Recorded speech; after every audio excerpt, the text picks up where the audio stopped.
నిన్న ఇవి పట్టుకొని వచ్చిన వాళ్ళు ఏది పాకిస్తాన్ వాళ్ళు వాళ్ళకి సంబంధించినటువంటి HQ9 సంబంధించినటువంటి ఇగో చైనా సరుకు ఫెయిల్ అట. చైనా సరుకు ఫెయిల్. మనకు ఎట్లయితే చైనా మొబైల్ ఎట్లయితే ఉంటాయో ఈ చైనా ఈ పట్టుకొని వచ్చి ఇగో మేము వీటితో యుద్ధం చేస్తామని చెప్తారు అన్నట్టు. వీటిని పట్టుకొని వచ్చి మేము యుద్ధం చేస్తాం, మాది ఇది బలం అది బలం అని చెప్పేసి వాళ్ళు చెప్తా ఉంటే చైనా సరుకు ఫెయిల్, భారత్ దాడిని అడ్డుకోలేని పాక్ ఎయిర్ డిఫెన్స్, చైనా నుంచి కొన్నవే అత్యధికం, సాంకేతిక సమస్యలు నైపుణ్యాలేమి, భారత్ దాడి చేస్తే ఎదుర్కొనేందుకు సర్వసన్నద్ధంగా ఉన్నామని పాకిస్తాన్ చెబుతూ వచ్చింది. సరిహద్దుల్లో తమ సైనిక దళాలు విమాన క్షిపణి విధ్వంస వ్యవస్థలు అత్యంత అప్రమత్తంగా ఉన్నాయని ప్రకటించుకుంది. కానీ మంగళవారం అర్ధరాత్రి తర్వాత భారత్ ఒకేసారి 9 లక్ష్యాలను కేవలం 25 నిమిషాల వ్యవధిలో దాడి చేసిన పాక్ పసిగట్టలేకపోయింది. భారత్ క్షిపణులన్నీ డ్రోన్లను అడ్డుకొని కూల్చివేయలేకపోయింది. పాక్ గగనతల రక్షణ వ్యవస్థలోని అత్యధికంగా చైనా నుంచి కొనుగోలు చేసినవే కావడం, వాటి నిర్వహణలో అనేక సమస్యలు ఉండటం పాక్కు శాపంగా మారింది. 2011లో అమెరికా దళాలు అర్ధరాత్రి పాక్లోకి చొరబడి Al Qaeda chief Osama bin లాడెన్ను మట్టుబెట్టాయి. ఈ ఆపరేషన్ కోసం అమెరికా 2 బ్లాక్ హౌ హెలికాప్టర్లు, 1 చినుక్ హెలికాప్టర్, అనేక నిగో డ్రోన్లను ఉపయోగించింది. పాక్ ఎయిర్ డిఫెన్స్ వ్యవస్థలు వాటిని అడ్డుకోలేకపోయాయి. 2019లో భారత మిరాజ్ యుద్ధ విమానాలు పాక్లోని బాలకోట్లోకి ప్రవేశించి అక్కడి ఉగ్రవాద శిబిరాలపై దాడులు చేశాయి. అప్పుడు పాక్ కనిపెట్టి అడ్డుకోలేకపోయింది. తాపిగా మర్నాడు ప్రతీకార దాడికి మాత్రం దిగింది. 2022 మార్చిలో భారత్కు చెందిన ఒక బ్రాహ్మోస్ క్షిపణి సాంకేతిక తప్పిదం కారణంగా పాక్లోకి ప్రవేశించి పాక్ గగనతలంలో 110 కిలోమీటర్ల మేర ప్రయాణించింది. అయినా పాక్ ఎయిర్ డిఫెన్స్ కు ఎంత మాత్రం తెలియలేదు. తాజాగా 2024 జనవరిలో ఇరాన్ పాక్లోని బలూచిస్తాన్ ప్రావిన్స్ లో గల ఉగ్రవాద శిబిరాలపై క్షిపణి డ్రోన్ దాడులు చేసింది.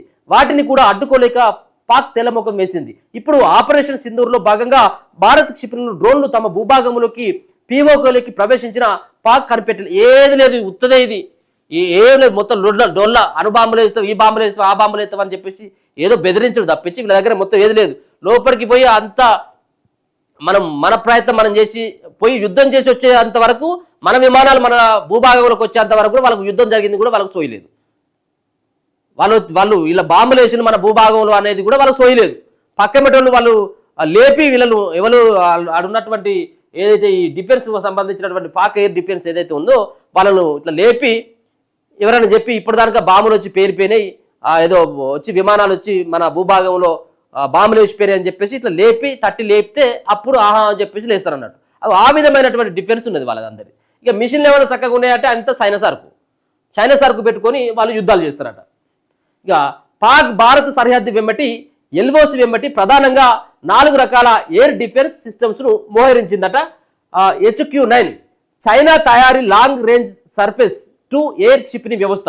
ఇది 100 కిలోమీటర్ల పరిధిలో విమానాలు క్షిపణుల్ని అడ్డుకోవడానికి ఉద్దేశించినది. ఇక LY-80 తక్కువ ఎత్తులో విమానాల్ని క్షిపణుల్ని అడ్డుకోగల 40 కిలోమీటర్ల రేంజ్ వ్యవస్థ. ఇక TPS-77 అండ్ YLC-18A రాడర్లట ఎక్కువ విస్తీర్ణాన్ని కవర్ చేస్తూ ఎక్కువ దూరంలో శత్రు విమానాల్ని క్షిపణుల్ని గుర్తించగల వ్యవస్థ.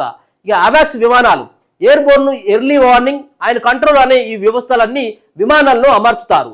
ఈ విమానాలు గాలిలోకి ఎగిరినప్పుడు వాటిలోని రాడర్లు శత్రు విమానాల్ని క్షిపణుల్ని చాలా దూరం నుంచి పసిగడతాయి.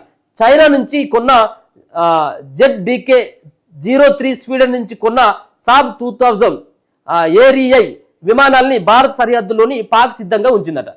కానీ ఈ ఆపరేషన్ సింధూర్ను అడ్డుకోవడంలో ఈ వ్యవస్థలన్నీ ఘోరంగా విఫలమయ్యాయి. ఇక ప్రధానంగా చైనా నుంచి కొనుగోలు చేసిన వ్యవస్థల్లో తరచూ సాంకేతిక సమస్యలు వస్తుంటాయి. వాటిని సరిచేసే పరిజ్ఞానం పాక్ సైనిక సిబ్బందికి సరిగా లేకపోవడం, అన్నింటికీ చైనాపై ఆధారపడడం వల్ల తరచూ ఎయిర్ డిఫెన్స్ లో గ్యాప్ ఏర్పడుతుంటాయి. పాక్కు ఇటీవల ఆర్థిక ఇబ్బందులు పెరగడం వల్ల వీటి మెయింటెనెన్స్ కూడా సరిగా లేదని వాళ్ళకి డీజిల్ పోసే పైసలు ఇప్పుడు అవి వచ్చి నెట్టుకుంటూ వచ్చినట్టు, వాళ్ళు నెట్టుకుంటూ వచ్చి అక్కడ ముంగడ పెట్టినట్టు, కానీ అలా డీజిల్ పోసేటువంటి పైసలు కూడా లేవట వాళ్ళకు. అంటే మొత్తం అక్కడ ఉన్నటువంటి పాకిస్తాన్ సంబంధించినటువంటి ఆర్థిక వ్యవస్థ ఏ విధంగా కుదేలైపోయిందో మనకు అర్థం తెలుసు. ఒకవేళ కనుక భారత ప్రభుత్వం భారత సైన్యం కనుక పాకిస్తాన్ పైన దాడి చేస్తే, ఒకవేళ ఇక పాకిస్తాన్ అన్నటువంటి పదం ఇక ఉండదు. ఇక పాకిస్తాన్ అన్నటువంటి పదం ఈ ప్రపంచ పటంలో ఉండకుండా పోతుంది. ఈ ఈ ఒక రకంగా చెప్పాలంటే ఇది మన క్రికెట్ ఆడితే ఇది మ్యాన్ ఆఫ్ ది మ్యాచ్లు ఇవి అవి స్కూటర్లో బైకులో కారులో ఇస్తా అంటారు మన ఇండియా కానీ ఇంకా వేరే వేరే దగ్గర. ఇప్పుడు ఇక్కడ పాకిస్తాన్ వాళ్ళు క్రికెట్ అంతర్జాతీయ క్రికెటర్లు వాళ్ళు కూడా వాళ్ళు ఆడితే వాళ్ళు మ్యాన్ ఆఫ్ ది మ్యాచ్ వస్తే షేవింగ్ కిట్లు ఇస్తా ఉన్నారట. షేవింగ్ కిట్లు ఇప్పుడు అమీర్పేటకు పోతే 100 రూపాయలు కొట్టుతుంది. సరే మంచిది ఏది ఉంటే 1000-1500. అటువంటి పరిస్థితులు ఆర్థిక మాధ్యమంలో కూరుకుపోయినటువంటి దేశం ఇప్పుడు పాకిస్తాన్. ఇక మింగమెతుకు లేదు కానీ మీసాలకి ఏమో సంపంగి నూనె అన్నట్టుగా ఇవాళ మేము పెద్ద పెద్ద మాటలు మాట్లాడుతుంది పాకిస్తాన్. తెల్లారు లేస్తే విషయం కాకుడే, తెల్లారు లేస్తే ఉగ్రవాద సంస్థలతోటి ములాఖాతులు కావడం, అహింస చేయడం ఏంటి, ఇది అది హింసలు చేయడం ఏంటి, మొత్తం ఎక్కడికక్కడ అమాయకులైనటువంటి వాళ్ళని కాల్చి చంపడం ఏంటిది. ఇది వాళ్ళ యొక్క నైజం. వాళ్ళకు ఉన్నటువంటి విమానాలు, వాళ్ళకు ఉన్నటువంటి ఆ వ్యవస్థ, వాళ్ళకు ఉన్నటువంటి సైన్యం, ఆ మెయింటెనెన్స్ కూడా సరిగా లేదట. పైగా ఎయిర్ డిఫెన్స్ అనేది అందరూ సమన్వయంతో చేయాల్సిన పని. పాక్లో వివిధ విభాగాల మధ్య సమన్వయం కూడా సరిగ్గా లేదట. చైనా నుంచి కొనుగోలు చేసిన చాలా వ్యవస్థలపై పాక్ సైనికుల్లో సరైన అవగాహన కూడా లేదు. వెరసి తమ గగనతలాన్ని కాపాడుకోవడం, అది దానికి ఏమన్నా చిన్న చిన్న సమస్యలు వస్తే కూడా కనీసం రిపేర్ చేసేటట్టు మెకానిక్ కూడా లేడు దానికి, మళ్ళీ వాళ్ళే ఇప్పుకొని చేసుకోవాలి. అటువంటి పరిస్థితి ఉన్నది పాకిస్తాన్.